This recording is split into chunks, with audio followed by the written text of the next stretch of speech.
किसी आकर्षण से वहीं पहुंच गए। ये सब खेल है उस अदृश्य धागे का जिसे आप नहीं देख पाते, पर वही आपकी चालें बुन रहा है। यही प्रारब्ध है। कभी कभी आपको लगता है कि आप गलती कर बैठे, आप पछताते हैं, लेकिन सोचिए, अगर वही गलती आपके जीवन की सबसे बड़ी सीख बन जाए तो? अगर वही दर्द आपको भगवान के करीब ले जाए तो? तब क्या वह गलती सच में गलती थी? नहीं, वह भी प्रारब्ध का हिस्सा थी। इस संसार में जो भी हो रहा है वह आपके आत्मा की यात्रा का एक पड़ाव है। आप रुक नहीं सकते, पीछे नहीं लौट सकते, आप केवल आगे बढ़ सकते हैं।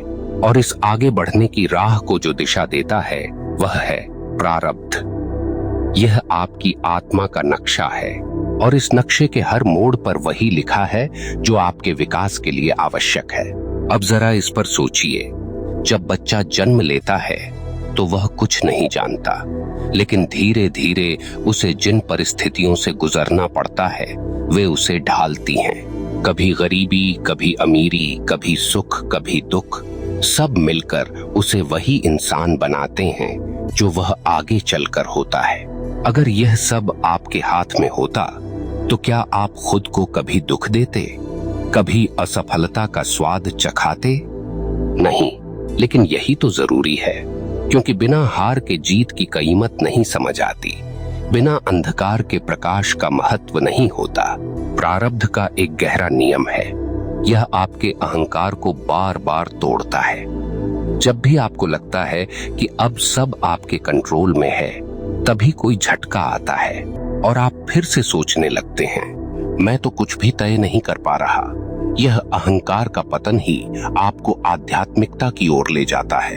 यही कारण है कि कठिनाइयां जीवन का वरदान हैं, क्योंकि वे आपको झुकना सिखाती हैं। कितने लोग हैं जिन्होंने दुख झेलकर भगवान को पाया है? सुख में तो कोई भगवान को याद नहीं करता। सुख में इंसान कहता है, देखो मैंने किया। ये दुख ही है जो आपको बार बार याद दिलाता है, तुम अकेले कुछ नहीं कर सकते। दुख आपको ईश्वर की ओर धकेलता है।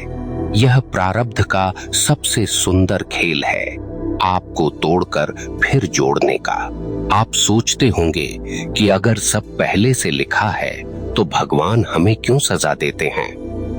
नहीं, यह सजा नहीं है, यह सीख है। जैसे लोहे को तपाए बिना तलवार नहीं बन सकती, वैसे ही आत्मा को कठिनाइयों से गुजरे बिना उसका तेज नहीं निकलता।